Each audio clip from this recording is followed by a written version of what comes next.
Light का most important session है because जो एमसीक्यूज हैं उनका वेटेज जो है इस बार बढ़ने वाला है, तो इसलिए हमें एमसीक्यू पे ज़्यादा फोकस करना है। तो एमसीक्यू के जो ये इंपॉर्टेंट क्वेश्चन है सारे मैंने इसमें डाल दिए हैं, तो उनको कर लेते हैं और इन्हीं से आपका सारा काम खत्म हो जाएगा, तो इससे ज़्यादा कुछ करने की जरूरत नहीं पड़ेगी। तो फर्स्ट क्वेश्चन हमें कहता है rays from sun converge at a point 15 centimetre in front of a concave mirror, where should an object be placed so that size of its image is equal to the size of the object. तो कहाँ रखनी चाहिए बताओ, आप बताओ कहाँ रखना चाहिए? सी पे रखना चाहिए। आप क्या कहते हो? सी कहाँ है? सी कहाँ है? कितने पे है सी? आपने बोल दो दिया सी, बट सी तो ऑप्शन में नहीं दिया ना, तो क्या आंसर होगा फिर? कितना? 30। बिकॉज देखो जब उसने कहा rays from sun converge at a point 15 centimetre, concave mirror पे सन कहाँ होता है? इन्फिनिटी पे। इन्फिनिटी की इमेज कहाँ बनती है? फोकस पे। इट मीन्स फोकस, ये फोकस है। कॉनकेव मिरर के अंदर जो फोकस पे इमेज बनती है वो किसकी बनती है? जब ऑब्जेक्ट इन्फिनिटी पे होता है। तो सन तो बहुत दूर है, तो इट मीन्स वो इन्फिनिटी पे है, तो इमेज कहाँ बनी होगी? फोकस पे। तो फोकस कितना हो गया? 15 सेंटीमीटर। अब उसने बोला है where should an object be place so that size of its image is equal to size of the object. तो इमेज का साइज और ऑब्जेक्ट का साइज इक्वल होता है सी पे, और सी क्या होता है? एफ का डबल। सी मतलब रेडियस, आर जो कि 2f के इक्वल होता है। अभी f कितना है? 15, तो कितना आएगा? 30 सेंटीमीटर। तो आप क्या बोलेंगे? 30 centimetre in front of the mirror. समझ में आ गया कैसे आप लोगों ने ये करने हैं एमसीक्यू, ऐसे अप्लाई करने। तो एमसीक्यू के लिए किसकी जरूरत पड़ी आपको? रे डायग्राम की। रे डायग्राम में आप लोगों को सिखा चुका हूं ना पहले, तो उन पे फोकस करना है, वो अच्छे से आने चाहिए। A full length image of a distance tall building can be definitely be seen by using। एक बहुत बड़ी सी बिल्डिंग है, उसको आपको मिरर में देखना है, तो कौन सी मिरर में देख पाओगे? तो जो बड़ी बिल्डिंग है उसकी एक छोटी इमेज चाहिए, पहली चीज। और छोटी इमेज कैसी चाहिए आपको? सीधी चाहिए। कैसी चाहिए? इरेक्ट। अगर हम किसी मिरर में देख रहे हैं किसी इमेज को, ये थोड़े कि उसे उल्टा देखेंगे, कैसा देखेंगे? सीधा देखेंगे। और सीधा हम किस में देख पाते हैं? कॉन्वेक्स में। अब हम कॉनकेव में भी देख पाते हैं सीधा, लेकिन कॉनकेव में लास्ट केस होता है जो फोकस और पोल के बीच में होता है, तो उसकी सीधी इमेज क्या बनती है? एनलार्ज बनती है। तो पहले से ही टॉल बिल्डिंग है, ऊपर से मिरर में और बड़ी हो जाएगी तो हमें वो दिखाई नहीं देगी पूरी, तो पूरी देखनी है तो हमेशा हमें कॉन्वेक्स मिरर लेना पड़ेगा, क्योंकि कॉन्वेक्स मिरर में ही छोटी और सीधी बन सकती है। प्लेन मिरर में कैसी बनेगी? सीधी बनेगी बट सेम साइज की बनेगी, और कॉनकेव में सीधी बनाने के लिए बड़ा साइज होगा, तो इसलिए उसे नहीं लेंगे। तो हम क्या बोलेंगे यहाँ? Convex mirror. तो आंसर क्या हो गया बेटा? Convex mirror. समझ में आ रहा है? The angle between an incident ray and the plane mirror is 30 degree. क्या कह रहा है? Angle between the incident ray and the plane mirror. मान लिया ये प्लेन मिरर है, इस पे एक इंसिडेंट रे ऐसे आती है, रिफ्लेक्ट होगी, रिफ्लेक्ट होके ऐसे जाएगी, इजंट इट? लेकिन उसने क्या कहा है? एंगल बिटवीन इंसिडेंट रे, ये होती है incident ray, and plane mirror, ये है आपका प्लेन मिरर नीचे। तो उसने कहा इन दोनों के बीच का जो एंगल है that is 30 degree, that is 30 degree. जब आप एंगल ऑफ इंसिडेंस की बात करते हैं तो कभी भी ये वाले एंगल की बात नहीं करते। एंगल कौन सा होता है? नॉर्मल और इंसिडेंट रे के बीच में ये होता है, और ये नॉर्मल का मतलब होता है 90 डिग्री। तो ये कितना एंगल बचा? 60 डिग्री।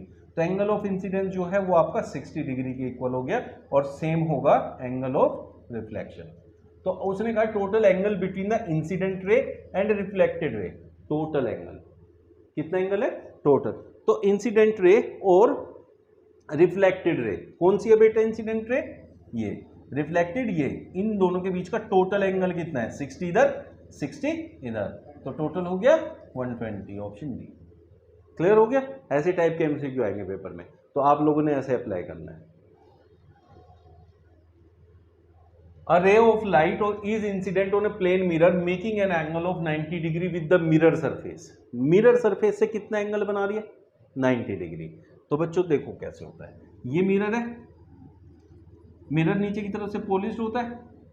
अब इसमें एक नॉर्मल होता है, क्या होता है? नॉर्मल। नॉर्मल 90 डिग्री पे होता है, आपको पता है ना।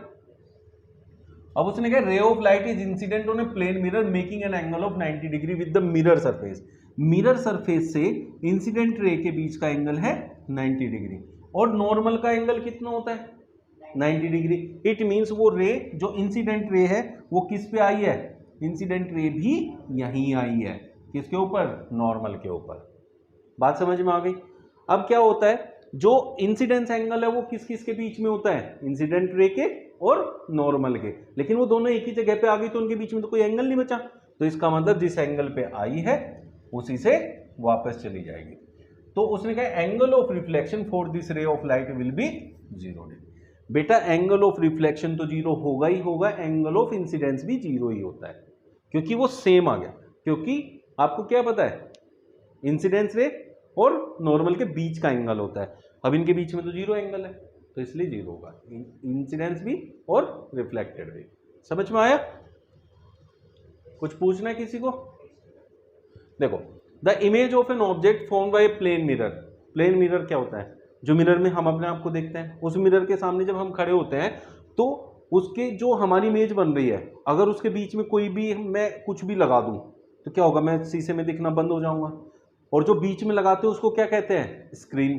तो स्क्रीन पे मेरी इमेज नहीं आई, और जो स्क्रीन पे इमेज नहीं आती वो क्या होती है, वर्चुअल। तो इसका मतलब क्या है, इसमें वर्चुअल बनेगी। दूसरा क्या, जब हम प्लेन मिरर के सामने खड़े होते हैं तो क्या होता है, उतने ही बड़े दिखते हैं जितने हम हैं।